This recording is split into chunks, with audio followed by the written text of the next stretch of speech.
In Globe Talk today, we have a conversation with Mr. Rajeev Chandrasekhar, who was till recently the Minister of Technology and Entrepreneurship in the central government. He is no stranger to Kerala and Trivandrum particularly because he was here on a very intense campaign, which was very impressive, and he had a very impressive record in the votes that he secured in that short period of time. He has indicated that even though he will not be representing Trivandrum officially in the next 5 years, he will certainly continue to work here with the intention to bring development into Kerala. So this is something which he is very good at because he is an expert in technology, industry and development in general. So let us talk to him about future plans for Trivandrum and for himself. Welcome, Rajeev ji. Namaskaram.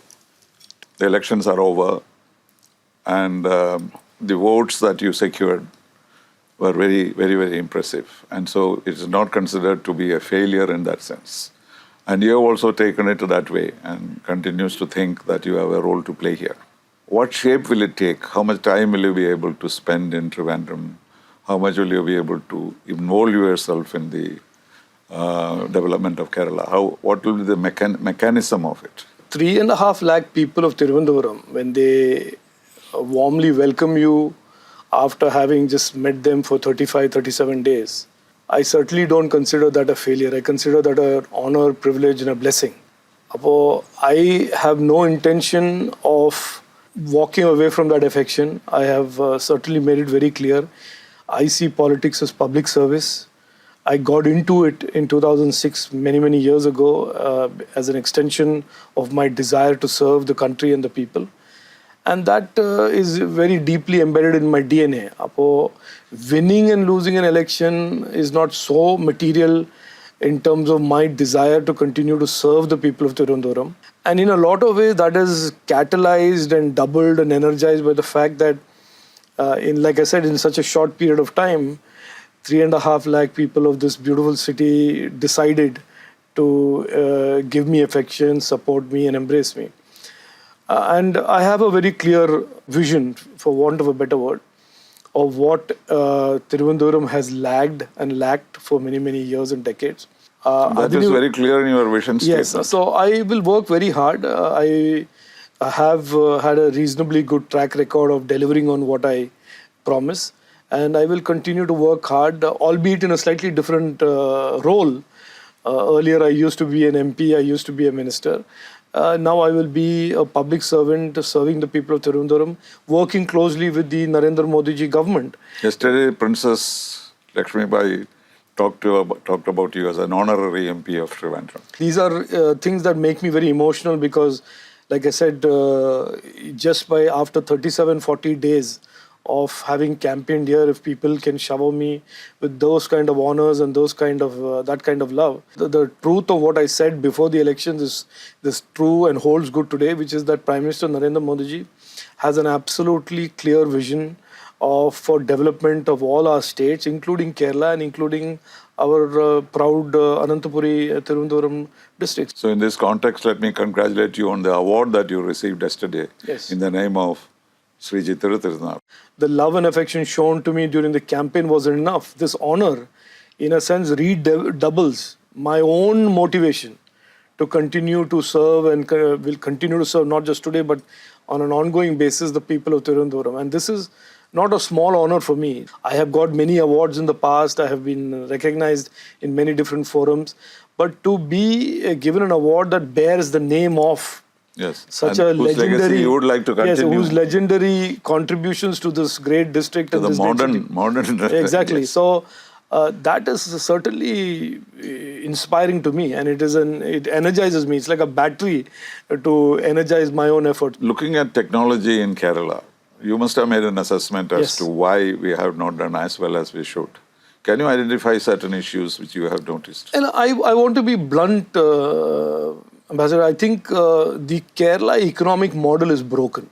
I'm talking about the basic approach from the political leadership for decades that has inherently discouraged entrepreneurship, has discouraged investments. And when you discourage entrepreneurship and investment, you essentially don't allow jobs to be created. You don't allow youngsters to dream of succeeding in Kerala. Despite all of that, having a vision, having talented people, talented youth, talented bureaucrats, the political leadership over the last 65 years has let this state down repeatedly. Today's world, you cannot walk a certain talk, which is a total contradiction to what the reality of a growing investment-led economy requires. You need politicians and you need governments and you need leadership that enable investments, not come in the way of it. Kerala, rightfully or wrongfully, has developed, unfortunately, and this is great, it pains me to say this, has gained a reputation globally of an anti-investment environment. In today's globally competitive economies where countries are competing for investment, and in today's world where states are competing for investment, one mistake you make is enough for the investment to go to another state. True. Real examples recently. Correct. So this is not one mistake. This is not just a mistake. This is a ideological contradiction to what is required to have an investment-led economy where jobs can be created, factories can be built, skills and talented people can be gainfully employed. That's the main objective. If you don't make that your main primary political objective, and you make your objective either Karl Marx's Das Kapital, or you make your objective, corruption and, crony capitalism. For example, Naidu's government was very successful in the technology. Is it because they did not have that kind of obsession with workers' rights? And No. I don't think this is about workers' rights as much as playing politics in order to get votes. Exactly. If you are clear that there is a better way of doing politics to gain votes, which is by giving jobs, by creating investments, if you don't wake up and move to that new world order, and you continue to be living in this utopia that Karl Marx left in 1918 or whenever he wrote that book, that there is some utopia where the poor will get poorer and the rich will be made poor. And the state will wither away. Yeah, and the state will wither away. That, China and USSR have given up on it. So we have to move forward into not a free market, winner takes all type of model like the USA, but what we are doing in India, which is a judicious mix of welfare state as well as a booming economy that helps creating the revenues to fund the welfare state. So it is very important that you create a local economy, local jobs, local employment, local entrepreneurship. With development without an ideology which... Development should be the ideology. People's progress should be the ideology. Changing people's lives and making families successful, look after their families, look after their children, pay for their future. That should be the ideology. What is wrong? And that is our political ideology. When our Prime Minister says, Sabka Saath, Sabka Vikas, he doesn't say Sabka Saath, Sabka Strike. He doesn't say Sabka Saath, Sabka Corruption. Is there anything that inhibits growth of technology in Kerala, even though our young people are very well educated? One thing is, of course, they all want to go abroad. Is that a problem? Hello. Secondly, is there something in the technology itself which is still not upgraded or updated? I see the going abroad as a symptom of a problem rather than the problem. This is a mistake to think that going abroad is an aspiration for a young person. Because education and employment is not matching. Exactly. So therefore, people want to move outside the state to seek a better future. Successful, they also want to be successful. So therefore, if you find that there is no opportunity in Kerala, but if you ask me to the second part of your question, Kerala is limited opportunities. I told you about politics. The second is, I will very respectfully, without being disrespectful to the academics and educationists, that Kerala's education system, this Kerala model,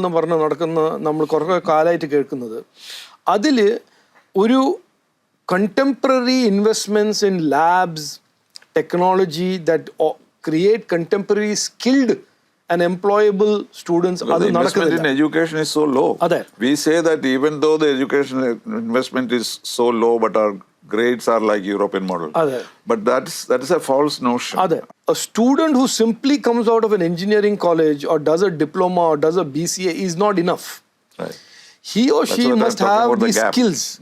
And skills in a ഏറ്റവും വലിയ investment ആണ് ലാബ്സും ആ technology പഠിക്കാൻ പറ്റുന്ന ഒരു setup. അതെല്ലാം കോളേജിൽ if you don't invest in colleges and make sure colleges have that, what is really that circle, that loop that needs to be complete for children to be successful in this new age? They need good colleges and good labs. Colleges and good labs require investments by corporates and partners who are willing to invest there and hire them. And third, you need a safe and secure environment where these corporates make the investments in Kerala. അപ്പോൾ ഇതിൽ മൂന്നെണ്ണം നടക്കണം. So investment varanam, corporate varanam, adine oru political atmosphere should be created. Those corporates should invest then in the academic institutions. That tradition we don't have. You go to any university in the West, you will find companies. But it is happening. Why best? It is happening in India. They should prescribe the kind of graduates they want. Yes. And invest in it and get them. So therefore the issue today is not education, it is employable education. Yes. That's why I said about the gap. Yeah, exactly. So therefore if you don't have good, strong partnerships between corporates, entrepreneurs who are actually creating jobs or seeking skilled talent, and the academic institutions that are creating the talent, e partnership illengil, you will not get what is called employable talent.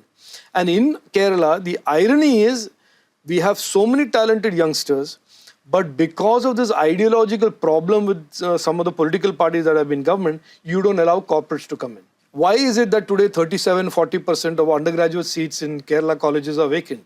There is a reason for it. Not that there are no youngsters.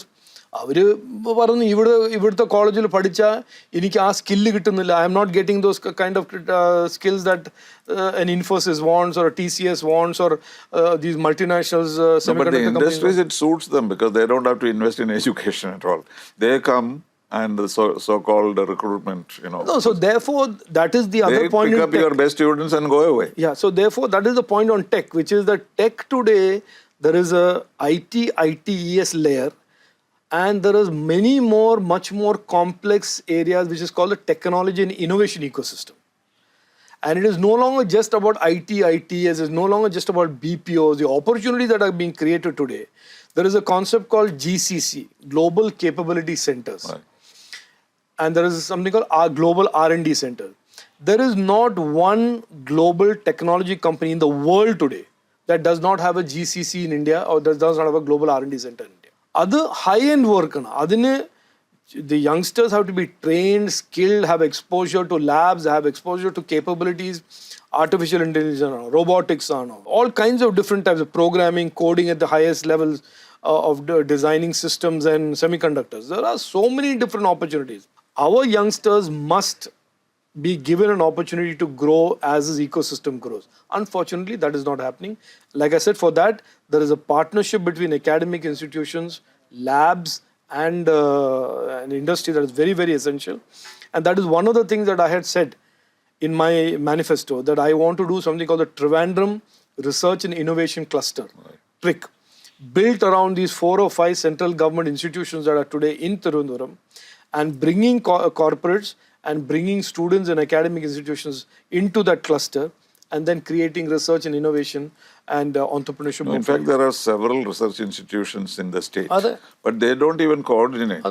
And they work on their own. അതുകൊണ്ടാണ് ഞാൻ ഈ Thiruvananthapuram research and innovation ക്ലസ്റ്ററിന്റെ idea. No, you just have to bring this institution together and make it a comprehensive and have a comprehensive strategic roadmap on what will come out of the cluster. A university, a research university we could have. That is one of the areas that I am working with Prime Minister Narendra Modi's government, which is that we want to do this. We want to have the national governments, the state institutions and academic other colleges work together and bring some industry, including public sector industry, ISRO, for example, as a public sector industry, defense companies into the mix, other public sector companies into the mix, and private companies into the mix, and say, let us create in Tiruvandhuram a next generation research and innovation capability. Such a system, when it comes and the technology is rapidly moving, how will you fill that gap? Because by the time you get good at semiconductors, then there is artificial intelligence. That is the nature of technology. There is nothing permanent. But you have to cope with it. That is what you need. Nimble, this corporate academic partnerships that basically make sure today's batch of students are skilled in what is required tomorrow. Exactly. No, your own experience of BPL, why did you leave it? Why didn't you develop it further here? No, I did 12 years in mobile. I built the first Indian mobile network, Kerala's first mobile network I built. But it was a time when there was a lot of conflicts and regulatory uncertainty. I fought all of them and came out successful at the end of it. And I realized at that point how when a young entrepreneur starts to set out and build something, there are many, many big companies that try and gun for you. Either they adopt you or destroy you. No, they don't adopt. They essentially those but days... don't they offer all these advantages? What those days it used to be, they would gun for you and say, I'll make you collapse and then I'll buy you out. Right. I had no practice. But I fought. I was a little bit those days younger and a much more hot-blooded person, so I fought all of them. And But eventually you left it. And I succeeded, built the company, and then I sold it off saying that, look, I have done in 10 years what people take 50 years to sometime experience and achieve. And I said, I've done what I had to do. And Jan Vittappo, the UPA government had just been informed. Somebody asked me and I said, the challenges left now are to lobby for free spectrum or do some gadbad in Delhi. Then they got into all the bad spectrum. And I said, I have neither the talent nor the capability for it. I said it openly. Yes. And I knew, I got a sense with the cast of characters that the UPA was putting as telecom ministers that it would be a mess. And So was it out of frustration that you left the country? No. I didn't leave out of frustration. It was $1 billion, the first unicorn in the country. I was very successful. Everybody knew that I had done it. This despite but if you had not come back, you would have been head of a major... Oh, you mean in the US? Yeah, right. No. These things have come to me as a fork in the path. And I have chosen it without really knowing why I am choosing it. But I have, God has been kind. I have been successful. I was 6 years in the US as a design engineer and a CPU architect at Intel. And then suddenly I came here. Rajesh Pilot, who was my father's student and was a telecom minister those days, said, why don't you stay behind and help build the cellular sector? And I had some... The Sampithoda model. Yeah. So I stayed and I tried it and it succeeded. And then similarly in 2005, when I quit, sold off telecom, somebody said, why don't you try politics? And I got this opportunity. I thought I'll be a one-term MP. And I thought I did very well in my first term. So I continued that. So these forks in the path come in life and... So now there's a fork towards Kerala, which exactly. So the fork is... No, I was in Kerala before as well. I think there's a focus in Kerala politics. And that path has come again, not because I planned it. My Prime Minister offered this to me and I am here now and I will continue to be here. And for artificial intelligence, there are two views. One is that it's going to destroy the world. Not only Hitlers and Mussolinis will have greater killing power, but also the whole concept might destroy human creativity, etc. So what is your take on that? One of the basic tenets of technology is that it will be disruptive. Even the steam engine was disruptive. Yeah, so every some years, there's a cycle of disruption that will emerge that will make everything pass irrelevant and create a new paradigm. Those cycles are becoming shorter. Yes. Between the steam engine and the maybe next... one life, 30 years, 40 years at least. Now it is becoming every 3, 4, 5 years, there's a new innovation. So disruption is the normal today in our lives. More so in technology, there will always be these disruptions and there will always be a group of people who say, oh my God. When the PC came in here, I remember the left people came out and said, jobs will go, jobs will go, jobs will go. It's the same argument that are being proposed by some people about AI, but I will respectfully disagree. What AI will do is make us more efficient. In many, many areas today that is taking way too long, for example, medicine discovery. I will predict that with AI, cancer, medical discovery, all these medicine and health issues that we have been grappling with for decades will get into shorter and shorter windows. But with everything technology, as it was with social media, we are discovering the problems today. And with AI, there should be guardrails. And we have argued, the Prime Minister, me, when I was a minister, said that we should embrace technology, we should embrace the positives of technology, but identify the negatives and create guardrails and no-go areas either legislatively or through a set of rules. But do you think that is possible? It will is not possible. go out of control. No, there will always be people who try and push the boundaries. There will always be people who try and misuse technology, as you are seeing it on the internet with social media. Nobody thought about this 10 years ago, that this would ever come to pass where entire governments are getting worried about the misinformation on social media. So I think people have learned from that. We have long argued that every technology must be safe and trusted. We must think of the people who are using this and consuming this for their benefit, so that the technology is always safe and trusted and can never be misused against people. So our framework is, our government of India, which now most countries are adopting, is innovation is good, technology is good, change is good, disruption is good, but always have some guardrails. That is where the relevance of someone who is good in technology to be in politics, for example. Suppose you see it differently from others. They say development, strikes. And that is what has kept us low. So that ecosystem has to be developed. That's various angles to it. We are moving away from an era of general knowledge to much more domain-specific, deep knowledge, granular knowledge about things. So 10 years ago, people could wing it about technology, make some random statement and be passed off as an expert.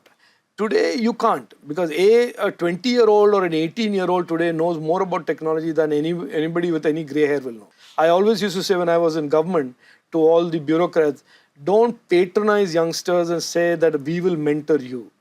Actually, between 4 18-year-olds, they will know more about technology than all of the 50-year-olds in government or in industry. So the center of gravity is moving increasingly towards the younger and younger generations. That is why it is important that we stay ahead of what I call harms by creating legal guardrails. You can use AI, you can use social media, you can use all of these cutting-edge technologies for whatever innovation you want, but don't cause harm to anybody else. When I was minister, we had a very big conference in UK called the AI Safety Summit. And I'm happy to say that our views, India's views, was echoed by about 29 countries around the world about AI and the approach to AI. And then we had in December of 2023, the Prime Minister inaugurated the GPay, the Global Program for Artificial Intelligence, which India is chairing this year.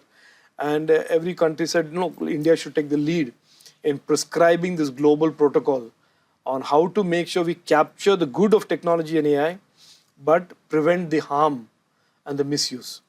So our real test is whether we'll be able to make use of all your talents here, or you'll be taken away by somebody else. No. I came here not really to impress anybody with my technology skills or anything. I came here and I am here to serve the people.